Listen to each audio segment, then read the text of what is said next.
പുറപ്പാട് 28 അധ്യായം. പുരോഹിത വസ്ത്രങ്ങൾ. പുരോഹിതന്മാരായി എനിക്ക് ശുശ്രൂഷ ചെയ്യാൻ വേണ്ടി നിന്റെ സഹോദരനായ അഹ്റോനെയും അവന്റെ പുത്രന്മാരായ നാദാബ്, അബിഹു, എലയാസർ, ഇത്താമർ എന്നിവരെയും ഇസ്രായേൽക്കാരുടെ ഇടയിൽ നിന്ന് നിന്റെ അടുക്കലേക്ക് വിളിക്കുക. നിന്റെ സഹോദരനായ അഹ്റോന് മഹിമയും അഴകും നൽകുന്നതിന് അവനുവേണ്ടി വിശുദ്ധ വസ്ത്രങ്ങൾ നിർമ്മിക്കുക. അഹ്റോനെ എന്റെ പുരോഹിതനായി അവരോധിക്കാൻ വേണ്ടി അവന് സ്ഥാനവസ്ത്രങ്ങൾ നിർമ്മിക്കാൻ ഞാൻ നൈപുണ്യം നൽകിയിട്ടുള്ള എല്ലാ വിദഗ്ധന്മാരോടും നീ ആവശ്യപ്പെടുക. അവർ നിർമ്മിക്കേണ്ട വസ്ത്രങ്ങൾ ഇവയാണ്: ഉരസ്ത്രാണം, എഫോദ്, നിലയങ്കി, ചിത്രത്തയ്യലുള്ള അങ്കി, തലപ്പാവ്, അരപ്പട്ട.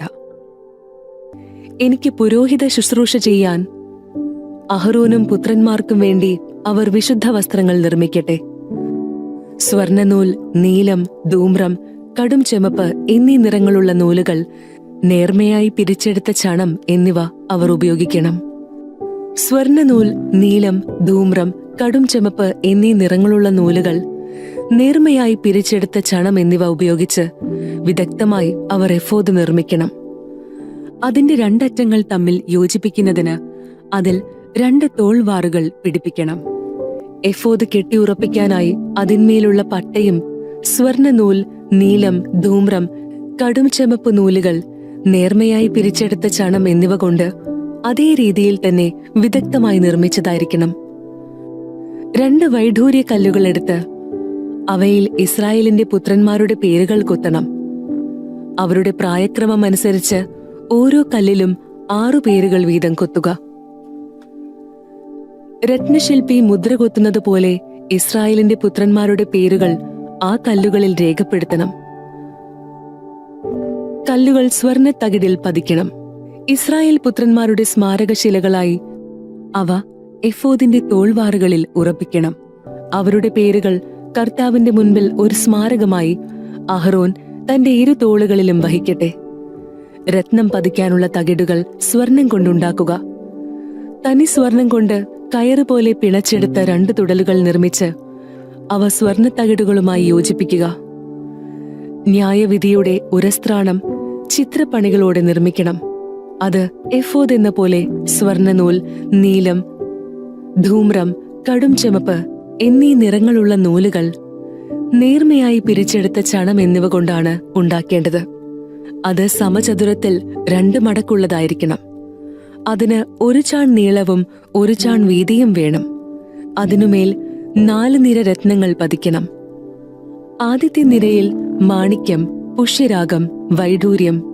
രണ്ടാമത്തെ നിരയിൽ മരതകം, ഇന്ദ്രനീലം, വജ്രം.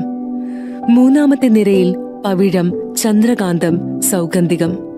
4-ാമത്തെ നിരയിൽ പത്മരാഗം, ഗോമേതകം, സൂര്യകാന്തം. രത്നങ്ങളെല്ലാം സ്വർണ്ണ തകിടിലാണ് പതിക്കേണ്ടത്. ഇസ്രായേലിന്റെ പുത്രന്മാരുടെ പേരുകൾ അനുസരിച്ച് 12 രത്നങ്ങൾ ഉണ്ടായിരിക്കണം. ഓരോ ഗോത്രത്തിന്റെയും പേര് ഓരോ രത്നത്തിലും മുദ്ര പോലെ കൊത്തിയിരിക്കണം. ഉരസ്ത്രാണത്തിനു വേണ്ടി തനി സ്വർണം കൊണ്ട് കയറുപോലെ പിണച്ചെടുത്ത തുടലുകൾ പണിയണം. സ്വർണം കൊണ്ട് 2 വളയങ്ങൾ നിർമ്മിച്ച് ഉരസ്ത്രാണത്തിന്റെ മുകളിലത്തെ 2 മൂലകളിൽ ഘടിപ്പിക്കണം. ഉരസ്ത്രാണത്തിന്റെ മൂലകളിലുള്ള 2 വളയങ്ങളിലൂടെ 2 സ്വർണ്ണ തുടലുകൾ ഇടണം. തുടലുകളുടെ മറ്റേ അറ്റങ്ങൾ രത്നം പതിച്ച സ്വർണ്ണത്തകിടുകളിൽ ഘടിപ്പിച്ച എഫോദിന്റെ തോൾവാറിന്റെ മുൻഭാഗവുമായി ബന്ധിക്കണം. 2 സ്വർണ്ണ വളയങ്ങൾ പണിത് അവ ഉരസ്ത്രാണത്തിന്റെ താഴത്തെ കോണുകളിൽ അവയുടെ ഉൾഭാഗത്ത് എഫോദിനോട് ചേർത്ത് ബന്ധിക്കണം. 2 സ്വർണ്ണ വളയങ്ങൾ കൂടി നിർമ്മിച്ച് അവ എഫോദിന്റെ തോൾവാറുകളുടെ താഴത്തെ അറ്റങ്ങൾക്ക് മുൻഭാഗത്ത് അവയുടെ തുന്നലിനോടടുത്ത് എഫോദിന്റെ അലങ്കൃതമായ അരപ്പട്ടയ്ക്ക് മുകളിലായി ബന്ധിക്കണം. ഉരസ്ത്രാണത്തിന്റെയും എഫോദിന്റെയും വളയങ്ങൾ ഒരു നീല ചരടുകൊണ്ട് ബന്ധിക്കണം. അപ്പോൾ ഉരസ്ത്രാണം എഫോദിന്റെ അലങ്കൃതമായ അരപ്പട്ടയ്ക്ക് മുകളിൽ നിന്ന് ഇളകിപ്പോവുകയില്ല. അഹ്റോൻ വിശുദ്ധ സ്ഥലത്ത് പ്രവേശിക്കുമ്പോൾ ഇസ്രായേലിന്റെ പുത്രന്മാരുടെ പേരുകൾ കുത്തിയിട്ടുള്ള ന്യായവിധിയുടെ ഉരസ്ത്രാണം ധരിക്കണം. അങ്ങനെ കർത്താവിന്റെ സന്നിധിയിൽ അവർ നിരന്തരം സ്മരിക്കപ്പെടും. ന്യായവിധിയുടെ ഉരസ്ത്രാണത്തിൽ ഉറീം, തുമ്മീം എന്നിവ നിക്ഷേപിക്കുക. അഹ്റോൻ കർത്താവിന്റെ മുൻപിൽ പ്രവേശിക്കുമ്പോൾ അവ അവന്റെ മാറിലുണ്ടായിരിക്കണം. അങ്ങനെ അഹറോൻ തന്റെ മാറിൽ ഇസ്രായേലിന്റെ ന്യായവിധി കർത്താവിന്റെ സന്നിധിയിൽ നിരന്തരം വഹിക്കട്ടെ. എഫോദിന്റെ നിലയങ്കി നീല നിറമായിരിക്കണം. തല കടത്താൻ അതിന് നടുവിൽ ദ്വാരമുണ്ടായിരിക്കണം. ധരിക്കുമ്പോൾ കീറിപ്പോകാതിരിക്കാൻ ഉടുപ്പുകൾക്ക് ചെയ്യാറുള്ളതുപോലെ നെയ്തെടുത്ത ഒരു നാട ദ്വാരത്തിനു ചുറ്റും തുന്നിച്ചേർക്കണം.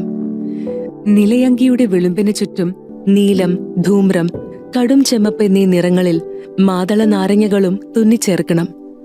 അവയ്ക്കിടയിൽ സ്വർണമണികൾ ബന്ധിക്കണം. ഒന്നിടവിട്ടായിരിക്കണം സ്വർണമണികളും മാതള നാരങ്ങകളും തുന്നിച്ചേർക്കുന്നത്.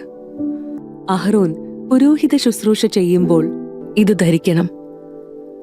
അവൻ വിശുദ്ധ സ്ഥലത്ത് കർത്താവിന്റെ സന്നിധിയിൽ പ്രവേശിക്കുമ്പോഴും അവിടെ നിന്ന് പുറത്തു വരുമ്പോഴും അതിന്റെ ശബ്ദം കേൾക്കട്ടെ. ഇല്ലെങ്കിൽ അവൻ മരിക്കും. തനി സ്വർണം കൊണ്ട് ഒരു തകിടുണ്ടാക്കി അതിന്മേലൊരു മുദ്രയെന്ന പോലെ കർത്താവിന് സമർപ്പിതനെന്ന് കൊത്തിവെക്കുക. ഒരു നീല ചരടുകൊണ്ട് അത് തലപ്പാവിന്റെ മുൻവശത്ത് ബന്ധിക്കണം. അഹ്റോൻ അത് നെറ്റിയിൽ ധരിക്കണം. അങ്ങനെ ഇസ്രായേൽക്കാർ വിശുദ്ധ വസ്തുക്കൾ കാഴ്ച സമർപ്പിക്കുന്നതിൽ വരുത്തുന്ന വീഴ്ചകൾ അവൻ വഹിക്കട്ടെ. കാണിക്കകൾ കർത്താവിന്റെ സന്നിധിയിൽ സ്വീകാര്യമാകേണ്ടതിന് ആ തകിട് അഹ്റോന്റെ നെറ്റിയിൽ എപ്പോഴും ഉണ്ടായിരിക്കണം. നേർമയായി പിരിച്ചെടുത്ത ചണം കൊണ്ട് ഒരു അങ്കിയുണ്ടാക്കി അത് ചിത്രത്തുന്നലാൽ അലങ്കരിക്കണം.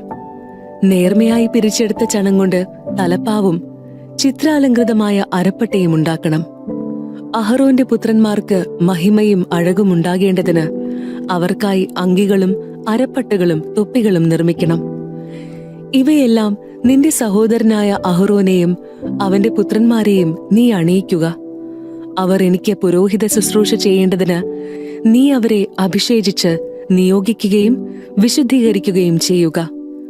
അവരുടെ നഗ്നത മറയ്ക്കാൻ ചണത്തുണി കൊണ്ട് അരമുതൽ തുടവരെ എത്തുന്ന കാൽച്ചട്ടകൾ ഉണ്ടാക്കണം.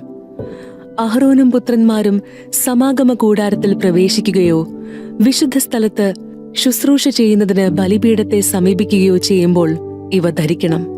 ഇല്ലെങ്കിൽ അവർ കുറ്റക്കാരായി തീരുകയും മരിക്കുകയും ചെയ്യും. ഇത് അഹ്റോനും സന്തതികൾക്കും എന്നേക്കുമുള്ള നിയമമാണ്.